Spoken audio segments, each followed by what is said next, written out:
Morning, Jolene. Thanks Good for morning. joining us today as part of our videos for National Apprenticeship Week.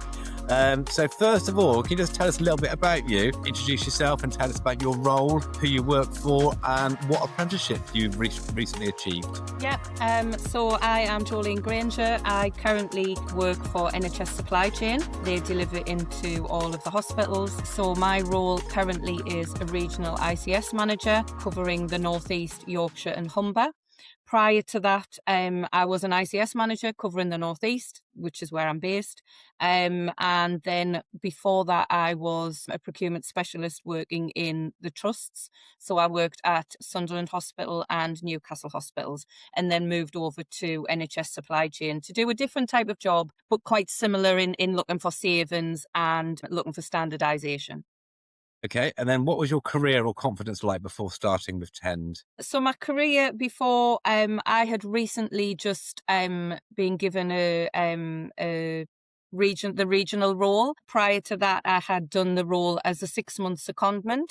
And my confidence was probably a little bit low because I think sometimes the natural progression for the role I was in as an ICS manager would have been to take that regional role. However, there's not a lot of sort of training at that point. There wasn't a lot of training given to sort of, progress into that managerial or leadership role. So I think my confidence was probably a little bit low.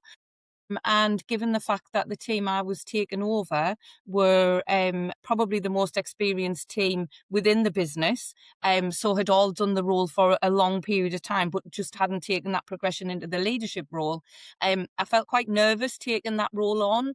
One of the people had been my line manager when I started at NHS Supply Chain, so doing that flip was a little bit, so it did dent my confidence a little bit. It was a bit of a difficult transition, sort of going into that, leading a team who were the most experienced in the business. Okay, brilliant. Thank you. And what encouraged you to take this next step in your development? I think it was just for that confidence building, just to be able to sort of lead a team of experienced people. I've currently got 25 years experience in the NHS, but in a different role, it was sort of slightly different. Yes, I could use some of my experience, but I'd not managed a team. And I think it was just to sort of give me a little bit of, how do I get this team to work together? We've got a couple of new people coming in. How do I get them to gel? What do I need to look for? How do I get them to trust and respect me? Because their voices needed to be heard in the business that we were in, and sometimes that hadn't happened in the past. So it was just really to give me that confidence to build their trust within me as well. Thank you. And how would you describe the support you've had from Tend and your development coach throughout your training? I can't fault any of the support. I was on a previous learning apprenticeship program, and I got moved onto yourselves because of the problems that we'd had with the previous team. But I can't fault the support. I've struggled a little bit we've been through a restructuring process within our and sort of going through that process of not really understanding whether you're going to have a job at the end of it. That was a little bit daunting, but the support from the development coach allowed me to focus on something different, focus on my learning and take that forward for myself. So I honestly can't fault the support and the help and the coaching that I've received from the team. That's great. It's brilliant to hear. And then what skills or confidence have you gained that you now use in your day-to-day work? I think for me, it was a lot of a learning, and I took forward some of the behavioural skills questionnaires and some of the learning questionnaires, took those forward, and that helped me to understand how my team work, how they tick, how they fit together as a team. And we've probably got we have got a variety of people, but as a team, they fit together and they work really well as a team. Another thing that I've taken forward is self-awareness, that self-awareness of me being in that team, and also being aware of my team and how they work. And sometimes it's a little bit, it's not always what they say, it's how they look, how they feel, and it's getting to understand them. So coming into a team that was well established as a new person, it was quite difficult at first, but I think some of the skills that I've learned on communication, managing people and how they want to be managed as well, and just getting an understanding of them has really helped. And I think the course has definitely opened my eyes to sort of looking at things differently. Brilliant, thank you. And how has the training changed how you feel about your role and your future career?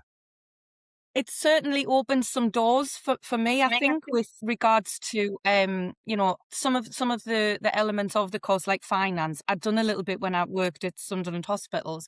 However, I didn't manage budgets. So I think it's opened doors to sort of say, well, actually, I now know how budgets are run, how they're managed, how they work. So it's opened some doors career-wise, maybe, in the future. It certainly gave me confidence in learning, sort of taking my team forward. And I think some of the things that we've done, what's been really sort of beneficial, I think, to me is how engaged my team have been in the learnings that I've taken from this course and what we've been able to do as a team together. We have gone through a lot of change with regards to the restructure, being able to take that change curve and sort of help them understand where they were on that change curve has really helped. And I think one of the really good things is just how engaged they've been in what I've learned to take back to them. Brilliant, thank you. And what's been the most rewarding part of your learning journey so far?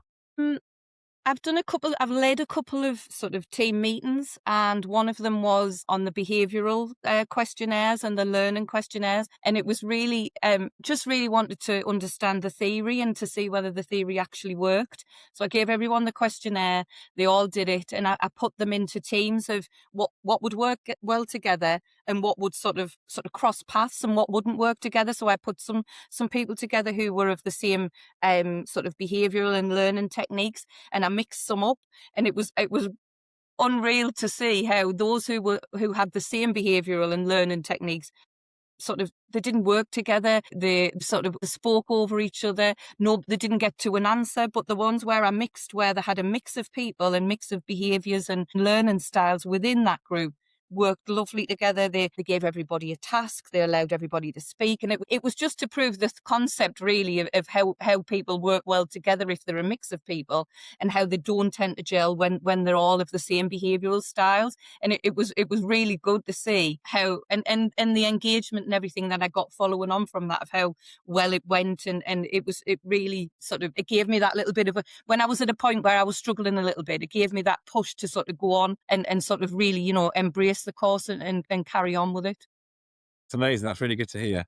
Okay. And then what would you say to someone in a similar role who's unsure about starting training or an apprenticeship? I probably in my period of time, I would have always gone, oh, it's never a right time. I'll do it later. But then sometimes that career progression passes you by if you put off. I would say there's never a good time. You've just got to embrace it and go. If you want to do something, honestly, my own sort of thing would be go for it. You'll always put it off and there'll never be a good time. And I've struggled, don't get us wrong. We've been through some changes, but I've always sort of gone, right, okay, let's just take a break. Do I need to where am I at? And just refocus. And I would say if anybody's wanting to do it, I'm quite happy to speak to anybody, but just go for it. Great, thank you. And then finally, can you give us 3 words that describes what you loved most about your apprenticeship? Yeah. So my 3 words are growth, supportive, and empowering. So growth, because of the new skills that I've developed, the professional confidence and that capability of being able to do things that I would never have thought of before within my team. Supportive. I've got to sort of say the coaching people within the team have really helped, supported me. And like I say, when I've struggled, they've always been there to help. And I've also had some people who have done this course at our business as well, who have been there to support. And just, just sometimes just talking it through with other people or just getting a different perspective has really helped. And the empowering bit is just that I was trusted to be able to go on this apprenticeship. And I've seen some of the impact in my work, and my team have seen the impact of what that's made to us as a team. Thank you very much. And I suppose one final bit from me is obviously you've just recently completed your level 5. So I suppose the question is, what's next for you?